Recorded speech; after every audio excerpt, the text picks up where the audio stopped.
Hello everyone, welcome to another video. Today we will be going through the basal ganglia. Now, what is the basal ganglia? The precentral gyrus is a region in our brain particularly found in the frontal lobe. It is responsible for producing or generating all voluntary movement, or movement that we choose to make happen. When we want to initiate or we want to make a movement happen, the cortex, primarily made up of that precentral gyrus, produces multiple possible motor signals to achieve that movement. The basal ganglia is a group of nuclei that filters out these very signals, allowing the necessary ones to go on and produce the intended movement while suppressing the unwanted signals or unnecessary signals. Well, you may ask, where did those signals go after it goes through the basal ganglia? Well, as we know, the cortex produces multiple possible motor signals. Then it goes through the basal ganglia, where it is filtered, and then it reaches the thalamus. And the thalamus relays it back to the cortex to give it the green light or the thumbs up for the movement to happen. After the cortex receives that relayed message from the thalamus, it then sends it to the spinal cord to put the movement into place. Now, we have two different pathways to the basal ganglia. We have the direct pathway, which facilitates or allows the signal to produce a movement. And we have the indirect pathway, which suppresses or ensures that the signal does not produce that movement. Now, both these pathways rely on certain nuclei, one of which we call the striatum, which consists of the putamen and the caudate nuclei. We call this the input nuclei because it is input from the cortex into the basal ganglia. And we also have the globus pallidus internus and a part of the substantia nigra we call the pars reticulata, which we call the output nuclei because of its output of information from the basal ganglia into the thalamus. Now, for the direct pathway, again, the direct pathway is the pathway where potential motor signals go through for movement to occur or for the movement to be produced. At rest, hypothetically, the output nuclei essentially sends an inhibitory signal to the thalamus, temporarily shutting down the thalamus. That is until the cortex activates the striatum, or when we want to initiate a movement happening. When the cortex is activated, the striatum or the input nuclei is activated, and this is where the magic of the direct pathway happens. The striatum, which you remember as the input nuclei, sends an inhibitory signal to the output nuclei. This then shuts down the output nuclei. What do we remember? That the output nuclei is responsible for inhibiting the thalamus. So now that the output nuclei cannot shut down or inhibit the thalamus anymore, the thalamus can now freely send a signal through to the cortex. And that is the direct pathway. Imagine for a moment a security guard blocking a door, not allowing people to come in. Then the manager goes to the security guard and says, "Go take a break. Leave the door unguarded." That allows people to walk in through the door freely. We can apply that same analogy to the direct pathway. The output nuclei is the security guard blocking the doorway which is the thalamus. And the striatum, which we know as the input nuclei, is the manager essentially telling the output nuclei to go take a break. Now that there's no one blocking the doorway, or there is no security guard, signals or people can freely walk through to the door, which is the thalamus, allowing the relay signal to go back to the cortex. Now, this process where the input nuclei inhibits the output nuclei, we call disinhibition. This is when the inhibitor is now inhibited, and the inhibitor cannot do its role in inhibiting, in this case, the thalamus.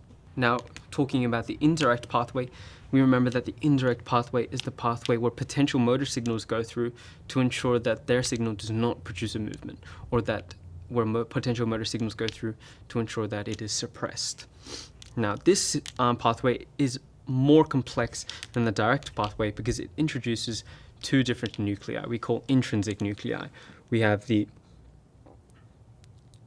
globus pallidus externus, and we also have the subophthalmic nucleus.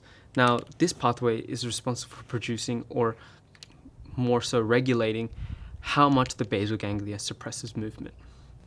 Starting off at the subophthalmic nucleus, what does it do is that it sends an excitatory signal over to the output nuclei. Now, what does that mean? It turns the output nuclei back on. And what does the output nuclei do? We remember that it inhibits the thalamus. So what does that mean overall? That means the subophthalmic nucleus, which turns on the output nuclei, now turns off the thalamus. Now, what the problem is with this is now the subophthalmic nucleus is overactivating the output nuclei. And that means that the output nuclei is now suppressing all movement, even movement that we want, which is not good because we want to be able to move. So what does that mean? The globus pallidus externus takes place and kind of inhibits or partially inhibits the subophthalmic nucleus to regulate how much suppression it does. So it doesn't constantly overactivate the output nuclei. Now, the last part, which is the hardest part to understand, or putting it all together, is when the striatum is activated, again from the cortex, and the globus pallidus externus is now inhibited by the striatum. Now, when the globus pallidus is inhibited by the striatum, the disinhibition rule occurs again. The globus pallidus externus is inhibited, and now the subophthalmic nucleus works. And now again, it suppresses movement by activating the output nuclei. Now, the whole point of these extra steps is that, one, the subophthalmic nuclei is regulated and is not overactivating the output nuclei, and two, the globus pallidus is being used as a regulatory gate. What does that mean? That means that the basal ganglia can freely turn on and off the indirect pathway when they want to. So when the direct pathway is being used, no signal is being sent to the globus pallidus externus, and when the indirect pathway wants to be used, a signal can be sent to the globus pallidus externus, activating the indirect pathway and suppressing the movement from that signal. Now, a neurodegenerative condition that we know of involving the indirect pathway is Huntington's. Now, what happens during Huntington's is that the neurons, or the pathway from the striatum to the globus pallidus externus, is now not working, or it's degenerated. So that means that the indirect pathway is not working, which means it cannot do its role in suppressing unwanted movements. Now imagine for a moment a car that has no brakes. The car won't stop moving because there's nothing there to stop it. That's essentially what's happening here during Huntington's.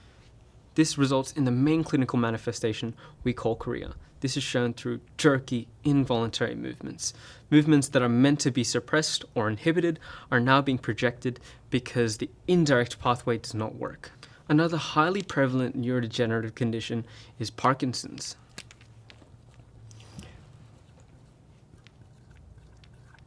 Now, Parkinson's, to fully understand Parkinson's, we must first introduce the last component of the basal ganglia that I'll be going through today, and that is the substantia nigra. Now, the substantia nigra is one nucleus, but it's split into two different components. We have the pars reticulata, which we know as part of the output nuclei, and we also have the pars compacta. Now, the pars compacta is separate from both pathways and is essentially responsible for secreting an important chemical or neurotransmitter we call dopamine. Now, what does dopamine do? Now, the substantia nigra pars compacta secretes dopamine into the input nuclei, and what it does is essentially speeds up both pathways. It strengthens the direct pathway and weakens the indirect pathway, or weakens the brakes of the indirect pathway. In Parkinson's, the substantia nigra pars reticulata neurons are damaged, which means there is an insufficiency of dopamine being received into the basal ganglia. This results in a weaker direct pathway and a stronger indirect pathway. Now, what does this mean? That means more potential motor signals are more likely to go through the indirect pathway, resulting in more movement being suppressed or inhibited than usual. This is manifested through the symptoms such as bradykinesia, which is slower movements, and akinesia, which is difficulty initiating a movement. Now you might be wondering, one of the main clinical manifestations of Parkinson's is the resting tremor, and it can be explained through this reasoning. The direct pathway is weaker, meaning it's having a harder time to initiate a movement, and the indirect pathway is stronger, meaning it is over-inhibiting or over-suppressing more movement than usual. Now the thalamus is receiving mixed signals, should it stop or should it go? And being in that constant state results in a rhythmic stop-and-go tremor, or the resting tremor that we know as in Parkinson's. Now just a quick overview. When the cortex is activated through the initiation of a movement, it activates the striatum, and the striatum either inhibits through the direct pathway the output nuclei, or through the indirect pathway it inhibits the globus pallidus externus, which leads to the suppression or inhibition of unwanted movement. In the substantia nigra pars compacta, that secretes dopamine into the input nuclei, which speeds up both pathways, allowing for a smoother movement of signals through their respective pathways. Anyways, that is all for today's video about the basal ganglia. If you have any questions, feel free to comment them down below. Thank you for watching.